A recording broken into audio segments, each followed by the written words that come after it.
Olá a todos, eu sou a professora Lidiane Salvatierra, bem-vindos à nossa aula do curso completo de análise de conteúdo de Bardhan.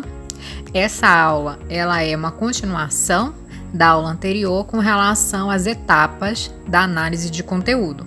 Então, na aula anterior, nós falamos basicamente sobre a pré-análise e agora a gente entra na parte de codificação e na parte de categorização.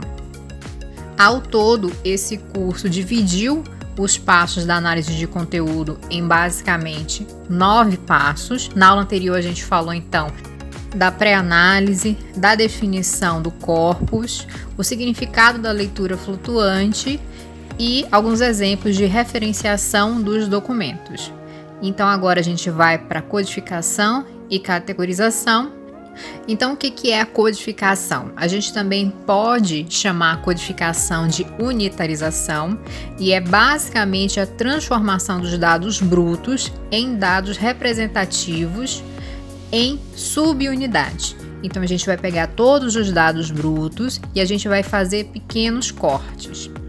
No passo anterior, na pré-análise, a gente fez a definição do nosso corpus. E esse corpus ele pode estar mais ou menos organizado, mas para a gente conseguir fazer inferências, a gente vai fazer a seleção de pequenas unidades, e aí a gente vai explicar quais são as unidades, e serão essas unidades, esses recortes, que vão ter o significado e a contextualização do que a gente está analisando, do que a gente está inferindo, do que a gente está discutindo.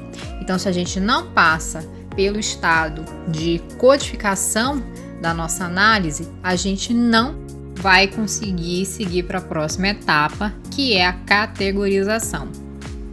Para quem nunca realizou uma análise de conteúdo, não fez codificação e não fez categorização, a princípio, essa etapa pode parecer um pouco complicada, mas com uma prática e especialmente com o objetivo de pesquisa bem definido, a parte de codificação e também de categorização vão se tornar extremamente fáceis.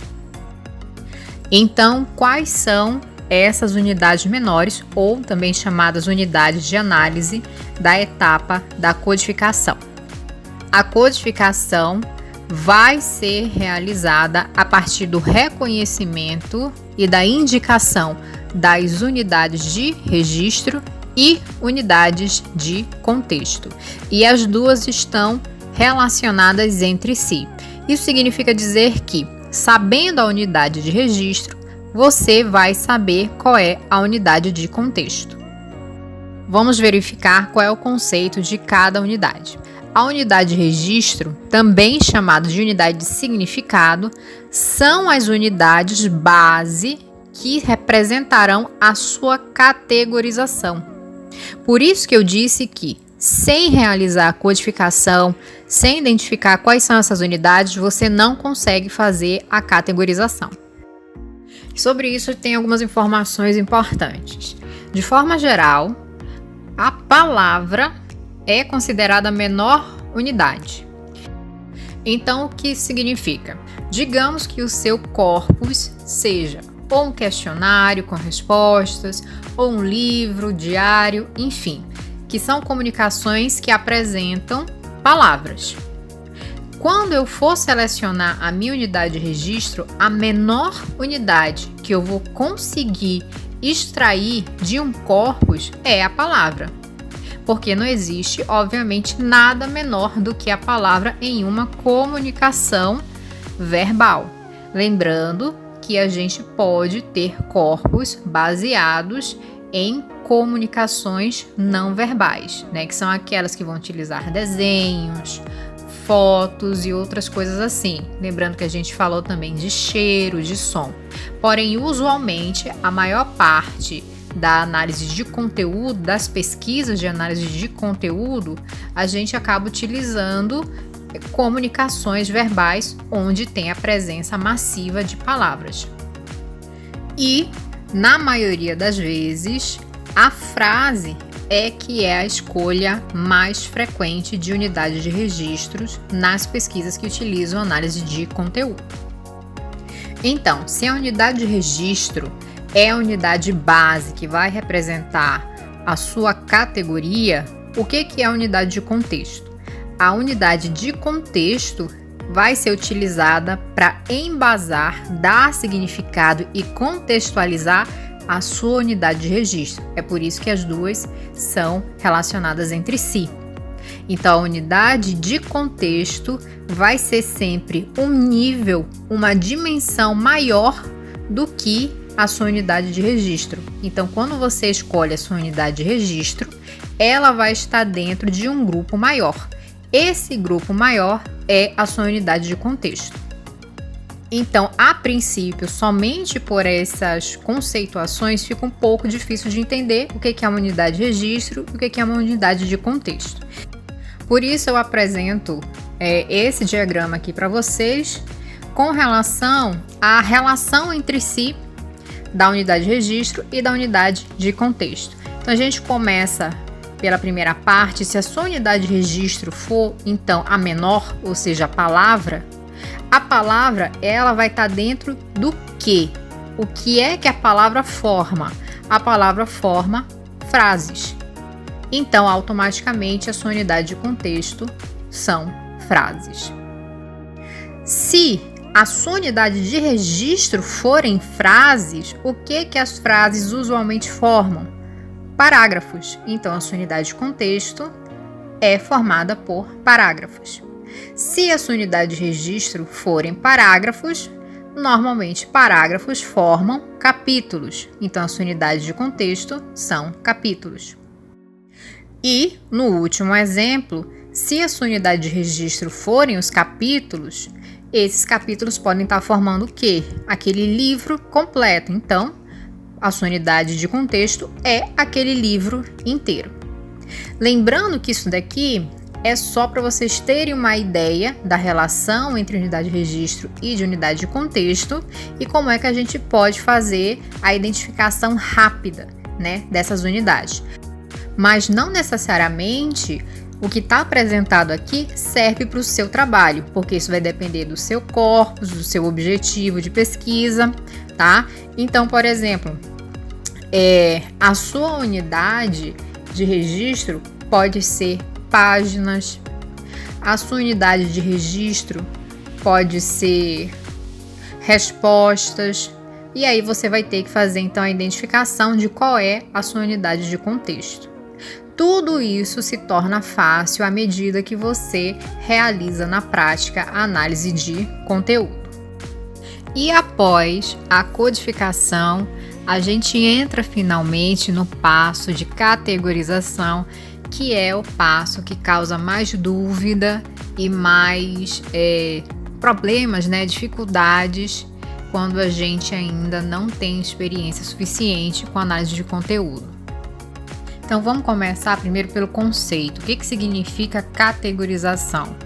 Categorização é um processo de agrupamento das unidades de registro que vão se aproximar, ou seja, são as unidades de registro semelhantes, ao ponto que a gente vai formar um grupo de unidade de registro e a gente vai dar um nome para esse grupo, a gente vai dar um título. Esse título vai permitir com que a gente facilmente tenha uma ideia ou identifique quais são as unidades de registro que estão incluídas ali dentro. A gente vai então pegar todas as unidades de registro e agrupar em categorias. Esse é o processo de categorização. Então, digamos que a gente tenha os nossos dados todos ali embaralhados, a gente vai ter que agrupar cada dado, cada unidade de registro em grupos maiores, né? Então, aqui nessa figura, por exemplo, a gente tem várias formas. Se a gente fosse categorizar essas formas, a gente teria basicamente o seguinte: teremos que pegar todas as formas semelhantes e agrupar elas. Então, aqui do lado, a gente já tem o agrupamento. A gente tinha um embaralhamento de várias formas, fizemos o agrupamento, colocamos uma do ladinho da outra ali, né? E agora, para finalizar a categorização, a gente tem que dar um nome para cada um desses 4 grupos que foram formados a partir das formas, por exemplo, que foram identificadas.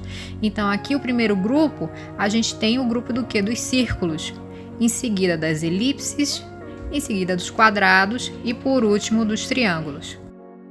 Esse seria, então, o processo resumido de categorização. Só que aqui é um exemplo muito fácil e que dificilmente ocorre nas pesquisas. Então, aqui a gente tinha praticamente formas iguais. Então, esse processo de categorização, ele exigiu pouco da nossa reflexão, exigiu pouco esforço para a gente conseguir agrupar. Mais para frente, eu vou fazer uma categorização que se assemelha aos nossos estudos, mas por enquanto eu ainda vou passar mais um exemplo simplificado para a gente realmente ter uma ideia simples do que é a categorização. Digamos que eu tenha um baralho com várias cartas. Esse baralho, ele vai ilustrar os nossos dados, né? Todos os nossos questionários, ou cada resposta de cada pergunta, ou cada entrevista, ou enfim. Então, cada carta desse baralho vai ser a minha unidade de registro. Se cada unidade de registro é a carta, a unidade de contexto vai ser onde a minha unidade de registro vai estar incluída. Então, quem é a minha unidade de contexto é o baralho. Se eu já sei, então, qual é a minha unidade de registro e qual é a minha unidade de contexto, o que eu tenho que fazer agora é categorizar. E o que é então a categorização? É o agrupamento de unidades semelhantes e eu vou colocar um título nesse grupo que vai ser formado. Então agora o que eu tenho que fazer com o meu baralho de cartas é agrupar as cartas parecidas a partir de um critério. Para definir esse critério, eu vou olhar então primeiro as minhas cartas. Eu tenho ali uma figura de uma banana, de uma cobra, de um pássaro, de um gato, de uma maçã, uma melancia, um leão e uma uva. Então eu posso, por exemplo, fazer um agrupamento muito simplificado. Eu posso separar em 2 grupos, o grupo das frutas e o grupo dos animais. Então, qual foi o meu primeiro critério? Eu vi que eu podia rapidamente separar em 2 grupos, porque tinham figuras de frutas e tinham figuras de animais. Em seguida, então, eu vou fazer a alocação. Eu vou pegar a banana, colocar na categoria das frutas, vou pegar a cobra, colocar na categoria dos animais. E veja, foi um critério tão simples que eu utilizei que eu não precisei ficar pensando muito no título do meu grupo, né? Eu coloquei um título simples, frutas e animais.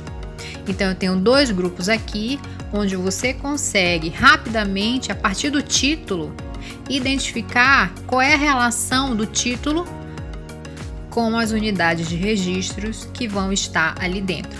Na categoria de frutas, vão ter somente frutas. Na categoria de animais, vão ter somente animais. E isso parece simples, mas isso é muito importante na sua pesquisa, no seu trabalho, porque não é somente definir as categorias. Você vai precisar, em algum lugar no seu trabalho, de preferência lá no seu material e métodos, ou lá no seu resultado, você vai precisar explicar a sua categoria, tá? E mais para o final da aula, a gente vai ver que a categorização, ela precisa ser realizada a partir de algumas regras. E uma das regras que a gente vai ver é que o leitor, ele não tenha dúvidas do motivo de você ter elencado aquela categoria e nem do porquê que determinada unidade de registro ficou naquela categoria em vez de uma outra categoria. Mas isso a gente vai ver mais para frente. Falando ainda nesse exemplo, como eu disse, a gente fez uma categorização muito simples, a partir de um critério bem simples. Mas o critério que eu escolhi, frutas ou animais, ele não é único. Veja que dependendo da pessoa, ela poderia, por exemplo, ter escolhido colocar os grupos em categorias onde as cartas que apresentam as bordas, vocês estão vendo, por exemplo, que a banana tem uma borda azul, o pássaro tem uma borda verde e tem outras cartas que não tem borda, mas o fundo todo é colorido. Então eu poderia fazer essa divisão, a divisão da categoria cor da borda e da categoria cor de fundo, por exemplo. E aí veja que se eu tivesse escolhido esse tipo de critério, eu teria um grupo completamente diferente do anterior, onde eu escolhi o grupo fruta ou o grupo animal. No caso lá, a banana ficou na categoria de fruta, o pássaro ficou na categoria animal. Aqui, com o critério cor da borda ou cor de fundo, a banana e o pássaro, eles estariam no mesmo grupo, cor da borda. Então, isso é uma coisa que você vai precisar ter em mente, que a escolha da sua categoria pode influenciar no seu resultado. E para você não fazer nenhuma confusão com relação a isso, ou as suas categorias ficarem muito diferentes do objetivo do seu trabalho, você precisa primeiro, de novo, ter uma noção muito grande do objetivo da sua pesquisa, do que você está procurando, e você precisa fazer uma leitura muito profunda, mais de uma vez, de todos os seus dados, tá? Outras categorias que eu podia ter tirado dali, eu podia ter feito categorias a partir das cores das coisas. Então, por exemplo, a banana é amarela, a cobra é marrom, o pássaro é azul. E aí, só observando essas 3 primeiras cartas, a gente já teria 3 categorias diferentes, que é mais do que as 2 anteriores que eu citei. A partir do critério cor de cada coisa, eu teria 8 categorias diferentes. A categoria amarela, para incluir a banana, a categoria marrom, para incluir a cobra, a categoria azul, para incluir o pássaro, a categoria cinza para incluir o gato, a categoria vermelha para incluir a maçã, a categoria verde para incluir a melancia, a categoria laranja ou alaranjado para incluir o leão e, por último, a categoria verde para incluir a uva. Ainda no critério de cor, eu poderia também escolher a cor da borda e a cor do fundo, que já é uma categoria diferente da primeira categoria, onde a primeira categoria falava da presença, então a carta que tinha borda ou a carta que tinha fundo.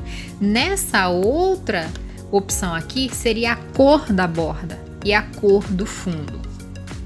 E também eu poderia fazer uma outra categorização, eu poderia agrupar as frutas doces das frutas cítricas e os animais perigosos dos animais dóceis. Então, nessa última opção, eu tenho a proposição de 4 categorias. Então, vejam, nesse exemplo aqui, vocês conseguem observar que eu dou aproximadamente 5 opções de categorizações. A primeira, mais simplificada, fruta ou animal, e essas 4 aqui.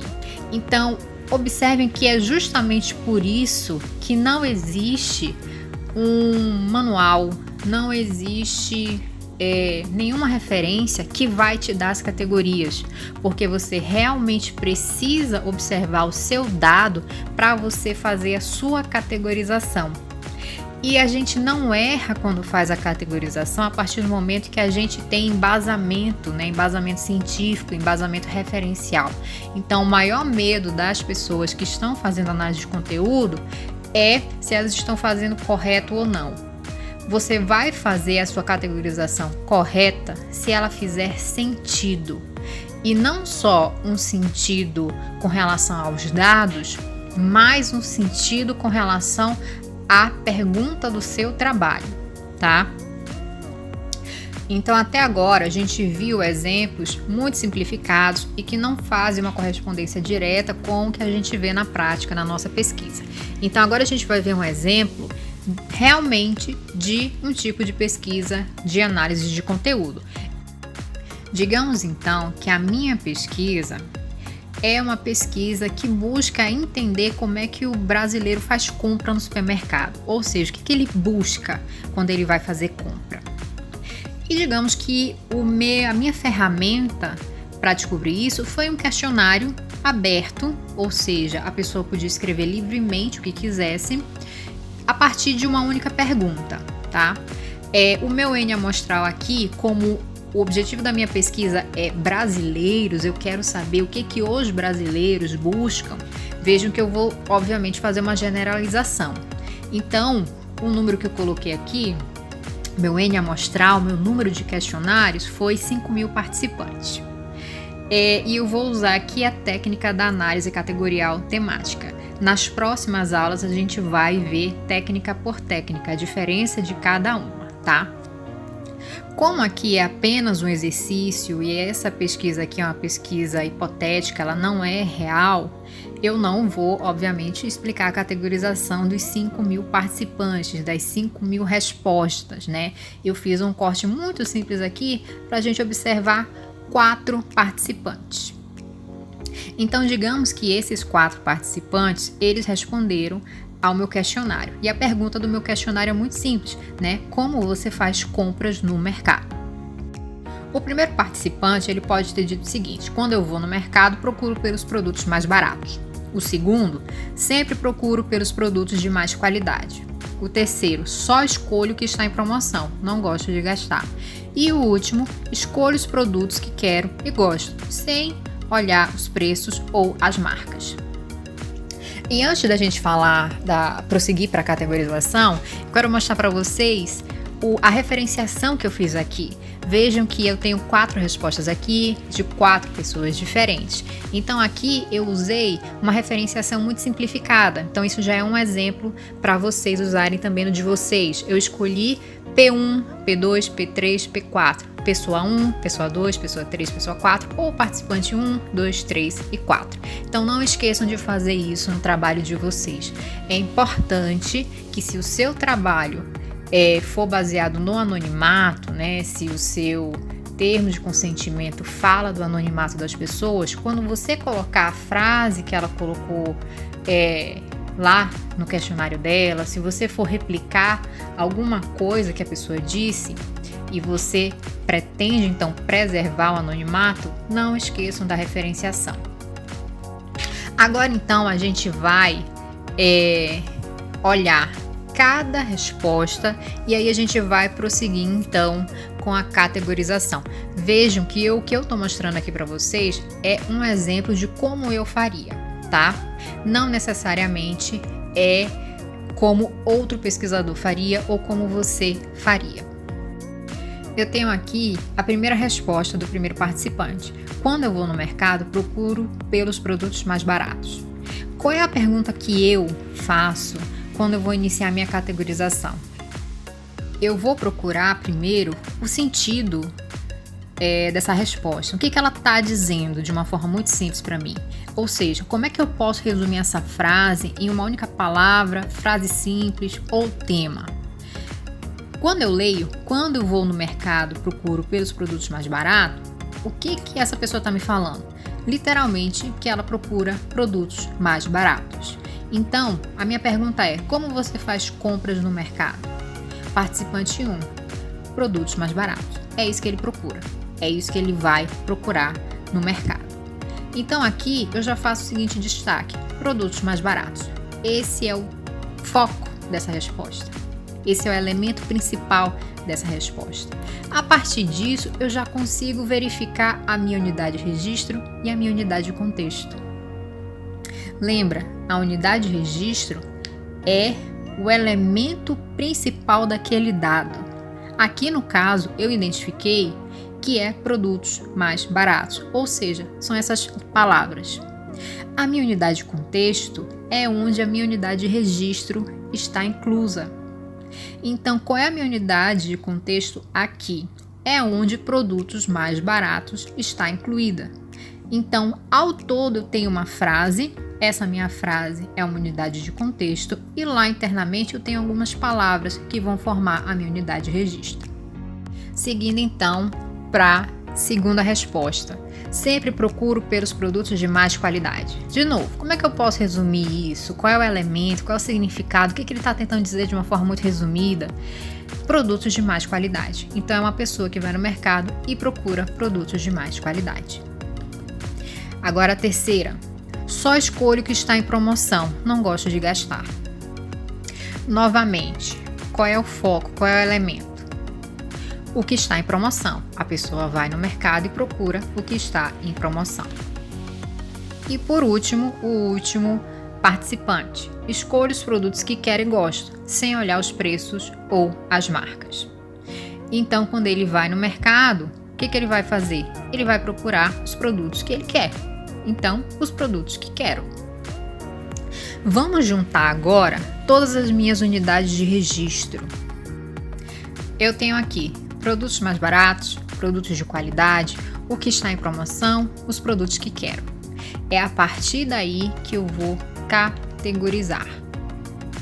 A primeira coisa que eu posso fazer aqui também é reler e ver se eu tenho alguma unidade de registro que é muito parecida com a outra, que é muito semelhante. Se eu olhar aqui, por exemplo, P1, produtos mais baratos, e P3, o que está em promoção, essas duas pessoas procuram coisas semelhantes, produtos baratos, certo? Então eu vou fazer um destaque aqui. P1, produtos mais baratos, e o que está em promoção, P3. Bom, então são duas unidades de registro que eu posso agrupar. Então elas vão formar uma categoria. Agora, qual é o nome dessa categoria? O nome da categoria é um tema que representa o significado dessas unidades de registro, o que elas estão querendo dizer, qual é a temática ali envolvida. Aqui eu posso, por exemplo, usar a temática economia. Essa categoria é a categoria economia. As unidades de registro ali dentro, elas falam da economia. Então, esse consumidor, essa pessoa que vai no mercado, vai em busca da economia. Então, veja, na categoria economia, eu tenho P1 falando de produtos mais baratos e eu tenho P3 falando o que está em promoção. Então, faz sentido e é uma escolha coerente. Então, a primeira categoria eu já tenho definida. Vamos voltar lá nas nossas outras unidades de registro. P1 e P3 já estão inclusas em uma categoria. Eu vou olhar agora a P2. A P2, produtos de mais qualidade. Qual é a categoria que eu posso criar aqui? Eu posso criar uma categoria qualidade. Afinal, essa pessoa ela vai buscar o quê? Qualidade. Essa foi muito simples, né? Muito fácil. Voltando lá nas nossas unidades de registro, falta apenas a última, P4. P4, os produtos que quero. Então, qual é a categoria que eu posso criar aqui? Essa pessoa está falando que vai procurar literalmente o que quer. Então, não vai procurar nem economia e não vai procurar nem qualidade. Vai procurar, simplesmente vai por conta do próprio gosto. Gostou daquele produto. Pode ser caro, pode ser barato. Se ele quiser, ele vai levar. Então, aqui eu posso sugerir uma categoria chamada de predileção. O que significa, então, a palavra predileção? Significa, literalmente, escolha, gosto, né? Preferência. Então, para eu não colocar uma categoria aqui com um nome muito grande, o que gosta, o que quiser, eu escolhi a palavra predileção para, então, incluir essa unidade de registro, os produtos que quero. Então, a gente terminou as categorizações. Vamos dar uma olhada, então, em todas as categorias que a gente conseguiu extrair a partir dessas 4 respostas. Eu tenho a categoria economia, qualidade e predileção. Na economia eu tenho 2 unidades de registro, qualidade eu tenho 1 e predileção também eu tenho 1. O que eu tenho que verificar aqui rapidamente? Eu tenho todas as unidades de registro incluídas em alguma categoria? Tenho. Essas categorias fazem sentido para cada unidade de registro que foi incluída lá? Faz. Essas categorias escolhidas fazem sentido com a proposta da pesquisa? Faz. Então, eu consigo aqui já definir que a minha categorização ela foi concluída, foi feita com sucesso. Então vamos olhar agora como é que eu apresento isso no meu trabalho. É muito comum na pesquisa a gente apresentar essas categorizações, unidade de registro, unidade de contexto e frequência a partir de tabelas. Então aqui eu tenho um exemplo de uma tabela que poderia estar na sua tese, na sua dissertação, inclusive no seu artigo. Eu tenho na primeira coluna as categorias, economia, qualidade e predileção. Eu tenho uma frequência, lembra que a análise de conteúdo leva em consideração a parte quantitativa e qualitativa, então você vai ter que colocar algum número ali. O número mais simples, a estatística mais simplificada é baseada em porcentagens. Então, na segunda coluna eu apresento o número real de citações, quantas unidades de registro estão presentes naquela categoria. Então, são 2 para economia, que dão 80% de todas as unidades que eu verifiquei. Em seguida, eu escrevo, apresento cada unidade de registro e, na última coluna, cada unidade de contexto, que representa a unidade de registro anterior. Essa, então, é uma tabela clássica, uma tabela simples que reúne todas as informações baseadas nos seus resultados e que vai permitir com que o seu leitor consiga facilmente verificar aquilo que você está apresentando na discussão. Agora a gente vai ver outras informações importantes com relação à categorização. Primeiro, que as categorias elas podem ser criadas já a partir da leitura flutuante. Então lembra que eu falei lá no começo, na sua primeira leitura, ali você já pode ter algumas ideias de categorização. E depois, quando você for aprofundar a leitura, ler e reler novamente, você pode aprimorar aquelas primeiras categorias, tá? Você pode aprimorar, reformular ao longo de todo o processo de pesquisa. Em alguns casos, você pode já ter escolhido as categorias a priori. Então, antes de você ter os dados, você já pode ter um elenco de categorias, tá? Então, isso você faz, por exemplo, a partir da leitura de outros artigos com relação à pesquisa que você vai propor. Então, nada impede que você já tenha pré-categorias formuladas e que elas também, ao longo da discussão dos seus dados, que essas categorias pré-formuladas continuem ou que mudem. Essas categorias pré-formuladas, antes da coleta dos dados, elas inclusive podem te ajudar a compor as hipóteses iniciais. Mas o mais comum é que a gente faça essa categorização só depois, só quando a gente realmente já tem os dados na mão. Outra informação fundamental é que cada categoria ela vai ter que ser justificada ou no seu material e método ou nos seus resultados. O que significa isso? Você vai ter que apresentar para o seu leitor o que significa aquela categoria, por que você categorizou daquela forma. Ele vai ter que entender o motivo pelo qual as ideias foram agrupadas em um determinado grupo, ou seja, dentro daquelas categorias que você elencou, tá? E também eles vão ter que entender o porquê que outras unidades de registro não foram inclusas naquelas categorias. Então, por exemplo, a gente escolheu aqui, a gente elencou 3 categorias no nosso exemplo. Categoria economia, qualidade e predileção.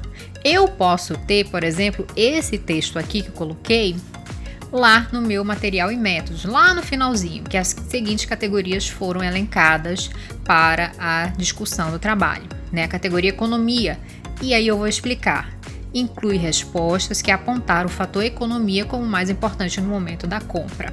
Parece óbvio, mas você precisa colocar, porque precisa estar claro. Categoria qualidade agrupa respostas que indicaram que os consumidores procuram produtos pela qualidade independente do preço. E categoria predileção reúne respostas onde os consumidores indicaram que não observam nenhum fator no momento da compra, apenas buscam os produtos que preferem, independente de qualidade e preço. Então aqui é um exemplo de como você pode justificar suas categorias. E para finalizar a aula, a gente vai observar as regras de categorização que eu citei lá no começo. Existem 5 regras que precisam ser observadas, tá? Lembra que o corpus tem regras para ser construído, a categorização também, mas são regras bem simples. As regras são a regra da exclusão mútua, regra da homogeneidade, regra da pertinência, regra da exaustividade e regras da objetividade e fidelidade. A gente vai olhar cada uma delas agora. Primeira regra, a regra da exclusão mútua, ela é muito simples. Uma unidade de registro não pode ser categorizada 2 vezes, tá? Então, se você colocou aquela unidade de registro em uma categoria, ela não pode aparecer também em outra. No exemplo aqui embaixo, realmente só para exemplificar, eu tenho a categoria A, B e C. Eu consigo ver que a estrela está na categoria A e na C. Isso não pode acontecer. As próximas regras, eu vou falar delas em conjunto porque elas são similares, tá? A regra da homogeneidade, ela fala de uma coerência e correlação na escolha das diferentes categorias entre si, ou seja, as categorias, elas precisam ter uma fluência, tá? Então, elas precisam ser relacionadas entre si e também com a proposta do estudo. E a regra da pertinência fala que a escolha das suas categorias, ela tem que fazer sentido para análise e especialmente para ajudar no seu objetivo de pesquisa, tá? Então, essas 2 regras falam em um cuidado para que as categorias elencadas, elas realmente façam sentido no seu trabalho como um todo. A regra da exaustividade fala que todas as informações significativas, ou seja, todas as unidades de registro, precisam estar em alguma categoria, tá? Então, se você elencou a categoria A, B e C e ficou uma unidade de registro de fora, por exemplo, ali é ilustrado pela forma da estrela, você vai precisar incluir ela em alguma categoria.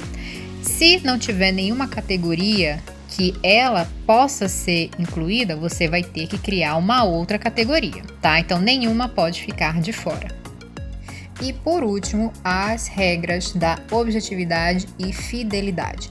Ela fala que todas as categorias devem ser claras, ao passo de que a inclusão de um elemento dentro delas, ou seja, a inclusão de uma unidade de registro dentro dela, não pode gerar dúvida para o leitor, tá? Então aqui a gente tem aquele segundo exemplo que a gente falou da categoria das frutas e dos animais. Você consegue compreender que quem está dentro da categoria das frutas são frutas e de animais são animais. Nesse outro caso aqui, a gente tem 2 categorias, a categoria formas retas e a categoria formas arredondadas. Então, na primeira categoria, formas retas, deveriam estar incluídas todas as unidades de registro, no caso aqui, todas as formas que apresentam linhas retas. E na categoria formas arredondadas, todas as formas que são arredondadas. Só que a gente consegue observar que na categoria formas retas tem um triângulo que está ali de forma coerente, só que tem uma figura simétrica, né? A gente consegue ver alguma linha quase reta, mas existem bordas arredondadas, então não faz sentido ela ser incluída nessa categoria.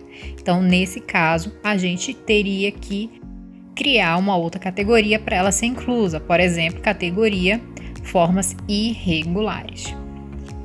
Então, com isso, a gente termina a aula de codificação e de categorias.